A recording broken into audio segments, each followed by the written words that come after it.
Bien alors salut les amis, bienvenue sur Bagnole, Vidange et Entretien. Aujourd'hui nouvelle petite vidéo sur un petit guide d'achat.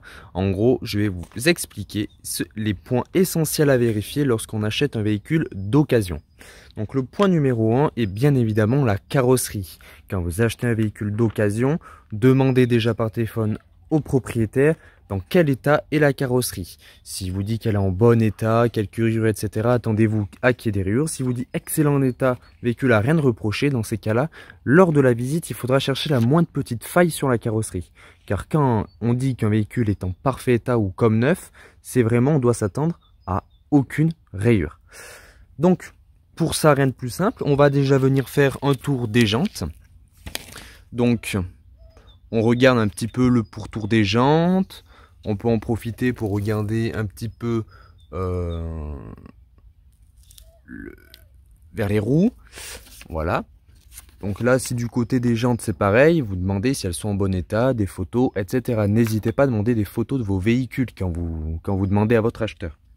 À votre vendeur, pardon. Ensuite, vous faites un tour de la carrosserie. Je vous fais pas le tour moi, mais vous avez compris. Et la chose qui est extrêmement importante, ça va être bien évidemment les grosses rayures. Les micro-rayures, ce n'est pas un problème car dans d'autres vidéos, je vous expliquerai comment les enlever. Mais les grosses rayures, moi j'en ai pas, donc je peux pas vous les montrer. Mais il faut bien évidemment les prendre en compte et ça peut être une source de négociation. Ensuite, extrêmement important, regardez également si la voiture n'a pas pris la grêle. Donc par exemple, vous vous mettez vers le toit et vous regardez comme ça, vous vous mettez à peu près à cette hauteur ici et vous regardez si vous n'avez pas des petits impacts de grêle. Également, vous faites également ça sur le capot de votre véhicule. Donc ensuite, une fois que vous avez fait le tour du véhicule, vous pouvez même prendre un bout de papier et noter un petit peu tous les défauts que vous trouvez à la voiture. Une fois que vous avez fait le tour du véhicule, on va passer à la deuxième chose la plus importante, c'est le moteur. Donc moteur éteint, vous allez venir regarder un petit peu comment il est déjà, s'il est pas trop sale, si les niveaux sont plutôt bons. Vous pouvez regarder l'année de la batterie également. Et la chose la plus importante à regarder, c'est là-dedans et là-dedans. Donc là, c'est très simple. Il suffit d'ouvrir et de regarder si on n'a pas de la mayonnaise, une sorte de mayonnaise. Bon, le joint est parti. Une sorte de mayonnaise à l'intérieur du bouchon. Si c'est le cas, fuyez l'annonce car c'est sûrement un problème de joint de culasse. Pareil si vous trouvez de la mayonnaise à l'intérieur du bouchon de liquide de refroidissement. Ensuite, j'ai fait ma petite liste. Ensuite, on va revenir du côté des jantes, on va passer au freinage. Donc, vous demandez au propriétaire si les freins sont en bon état, quand est-ce qu'il les a changés. Et il suffit juste, si vous avez la chance d'avoir des jantes aluminium. Si c'est des jantes tôle avec des enjoliveurs, c'est un peu plus compliqué, mais vous pouvez quand même y arriver. Mais si vous avez des jantes en alu, c'est très simple, il suffit de venir caresser le disque avec le doigt comme ceci. Et si vous sentez une trop grosse lèvre entre la partie de contact avec notre plaquette et la partie qui n'est plus en contact, c'est qu'il faudra placer au changement du disque. Pareil, au niveau des plaquettes, donc moi elles sont neuves, mais on peut également voir si elles sont, je sais pas si on va bien le voir à la vidéo, on voit pas trop, mais vous pouvez essayer également, déjà ça soit à la couleur que c'est neuf. Et vous pouvez également, avec le doigt, voir combien de garnitures il vous reste. Sachant que les plaquettes, c'est pas cher, et vous en avez pour 20 € les 4. Donc c'est pas vraiment ici que vous allez gaspiller le plus d'argent en cas de pépin. Une fois qu'on a vérifié le freinage, on passe aux pneumatiques. Donc les pneumatiques, vous regardez si vous habitez par exemple à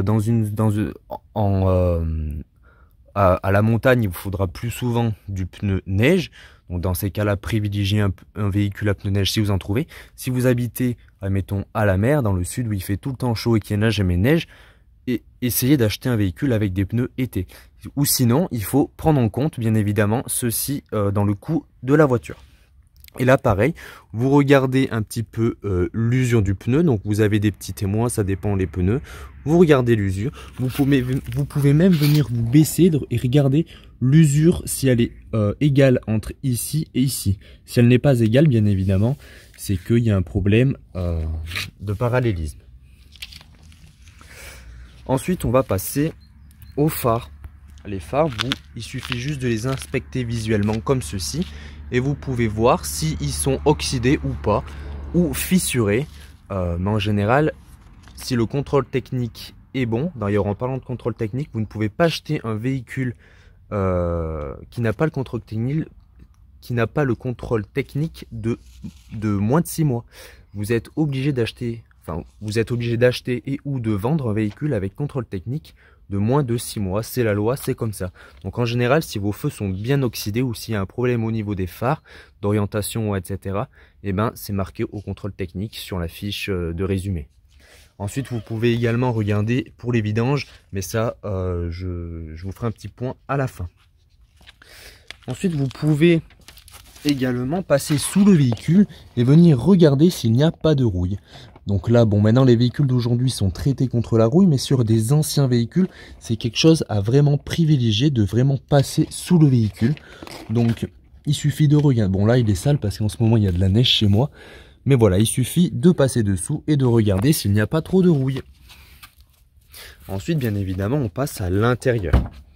Donc dans l'intérieur, vous m'excuserez, le véhicule est un petit peu sale au niveau du tapis. Donc à l'intérieur, eh ben, il n'y a rien de plus simple. On vient vérifier l'état des sièges. Si vous avez des sièges en cuir, regardez s'ils ne sont pas trop craquelés, pas trop blanchis par le temps. Si vous avez des sièges en tissu, regardez s'ils ne sont pas déchirés. Ensuite, vous pouvez regarder les tapis. Ça peut être une source de négociation, parce que des beaux tapis, c'est quand même tout de suite entre 40 et 70 euros. Ensuite, ben, c'est pas compliqué. On vient regarder le volant, l'aspect général de l'intérieur. Donc, vous regardez le plafonnier, vous regardez tout ce qui va venir être l'écran, sachant que si vous avez un véhicule avec écran tactile, testez l'écran tactile. N'ayez pas peur de démarrer le véhicule et de tester l'écran, la clim automatique, si tout fonctionne. C'est pas une fois que vous avez acheté le véhicule qu'il faudra vous retourner contre l'acheteur, car ça sera bien évidemment trop tard. Donc prenez votre temps quand vous achetez un véhicule de vraiment faire tout le tour. Si ça doit prendre 2 heures pour inspecter le véhicule entier, c'est pas grave, parce que les 2 heures peuvent vous économiser des milliers d'euros en cas de pépin. Ensuite, vous regardez, bon, donc moi je vais pas allumer le véhicule, mais vous pouvez l'allumer et regarder, sur ce véhicule-là, il suffit d'appuyer là pour voir quand les vidanges faut-il les faire, à combien remonte la dernière vidange, etc., etc. Ensuite, vous allumerez votre moteur du coup et vous allez vous diriger au niveau. Au niveau du moteur, toujours capot ouvert, et vous allez voir si vous n'entendez pas de bruit suspect. Ce que j'entends par bruit suspect, c'est par exemple une courroie qui va venir couiner. Si vous entendez un couinement, c'est qu'il y a sûrement une courroie d'accessoire à venir changer. Voire plus grave, une courroie de distribution, mais dans ces cas-là, c'est plus grave. Pareil, si vous achetez un moteur, un véhicule, renseignez-vous si c'est une courroie de distribution ou une chaîne de distribution. Si c'est une courroie de distribution, en général, c'est tous les 10 à 15 ans pour les changer, ou tous les 100 ou 120 000 km selon les véhicules, voire un peu plus pour d'autres véhicules. Et ça, c'est pareil, c'est à prendre en compte, parce qu'un changement de courroie de distribution, vous avez facilement entre 800 et 1500 euros selon certains véhicules. Ça peut grimper au-delà aussi. Donc voilà, si vous entendez des bruits suspects, n'hésitez pas, une fois rentré chez vous, à vous renseigner sur des forums ou directement aller chez le concessionnaire de la marque du véhicule, pour en faire part un petit peu des problèmes que vous pouvez croire qu'il y a sur le véhicule. Une fois que vous avez fait ça, demandez tout le temps un essai du véhicule. Si la personne ne veut pas que vous essayez le véhicule, c'est qu'il y a un problème. Si elle vous trouve une excuse bidon, non parce que j'ai plus d'essence, c'est des conneries. Donc faites vraiment attention à ça, essayez le véhicule, c'est important. Pareil, parce que c'est là que vous allez voir si l'embrayage est correct, si la boîte de vitesse ne craque pas en changeant les rapports, si le moteur tourne bien, si il a toute sa puissance. Voilà, donc vraiment, faites bien attention à cela. Et aussi, un petit point qui peut vous indiquer qu'un turbo est HS, on va dire entre guillemets, c'est que vous essayez le véhicule, vous roulez les fenêtres ouvertes, et une fois que le véhicule est monté en température, vous le poussez un petit peu dans ses tours, et si vous entendez un turbo qui siffle, c'est peut-être que le turbo est en train de lâcher. Après, il y a des turbos, je pense à certaines Renault, le turbo siffle d'origine. Donc voilà, renseignez-vous bien évidemment sur les forums comme je vous l'ai déjà dit. Ensuite, donc pareil, quand vous essayez le véhicule, coupez la radio, etc. Il faut vraiment vous concentrer sur les bruits suspects qu'il peut y avoir. Petit également, petite astuce, une fois que votre véhicule est comme ça, vous pouvez le prendre là et le soulever pour le faire bouger. Et si vous entendez un petit claquement, c'est soit que vous avez les triangles de suspension à changer, soit vous avez les biellettes de direction à changer, ou soit que vous avez vos suspensions à changer. Donc faites bien attention à ça également. Dans cette vidéo, bien évidemment, je vous montre les plus gros problèmes que vous pouvez rencontrer lors d'un achat. Ensuite, vous allez demander le carnet d'entretien. En général, il se situe dans la boîte à gants. Donc on va y aller. Hop. Donc, bon, moi je l'ai pas là parce que j'étais en train de... Je vais bientôt faire la vidéo de la vidange, donc je regardais quelle huile il me fallait. Mais donc, une fois que... Voilà, vous demandez le carnet d'entretien. Vous regardez si les révisions ont été faites. Si elles n'ont pas été faites à temps, c'est un problème. Pareil, si vous arrivez... le premier jour, vous venez voir le véhicule, qu'il est dans un état dégueulasse, que l'intérieur est dégueulasse, que l'extérieur est dégueulasse, c'est qu'en général, le propriétaire le propriétaire ne s'est pas occupé de son véhicule, et ça peut alerter, parce qu'un véhicule, ça s'entretient intérieur, extérieur et moteur. C'est très important. Ça montre un petit peu l'ADN de l'ancien propriétaire. Donc voilà, donc faites bien attention aux révisions, si elles ont été faites à temps ou pas. Si la personne comme moi par exemple qui fait mes révisions moi-même n'a pas gardé les factures, et ben il ne faut pas le croire. Voilà, gardez, si c'est votre cas d'ailleurs, si vous faites vos révisions vous-même, gardez toutes les factures des achats que vous avez effectués. C'est très important, ça montre la preuve. Et moi en plus je filme, donc j'ai une deuxième preuve. Mais voilà. Donc voilà.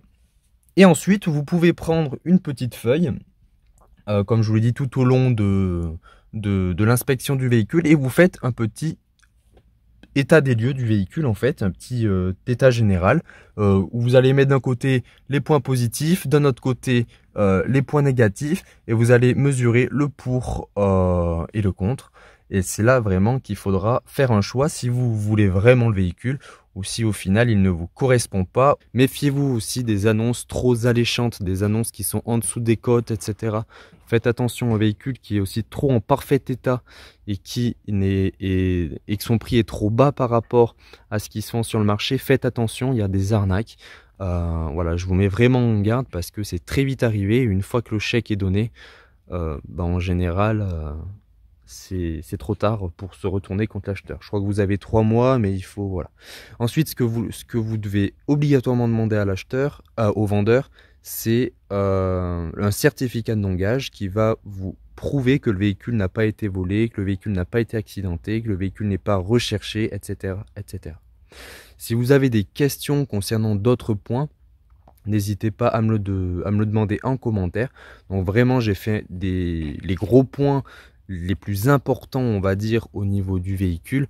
Il y a plein de petits points d'autres à regarder, mais bon, ça se fait par exemple les vitres, ça va se faire en même temps que regarder la carrosserie, etc.